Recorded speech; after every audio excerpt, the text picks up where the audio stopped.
In today's video, I am going to show you how to recover deleted stories in Instagram. Therefore, without wasting any of your time, let's jump to the video.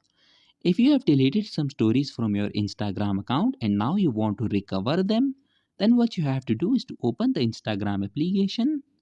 Click on these three horizontal lines at the top right corner of your screens. Then click on your activity. Now scroll down and click on the last option that says download your information. Click on request a download. Then select your Instagram account and click on next. Now select complete copy and tap on the submit request option. After you click on submit request, a file containing your deleted stories on Instagram will be sent to your email address. Once you have received that file, all you have to do is to download it and your deleted stories on Instagram will be recovered. So that was it for this video and I'll see you guys in the next one. Peace out.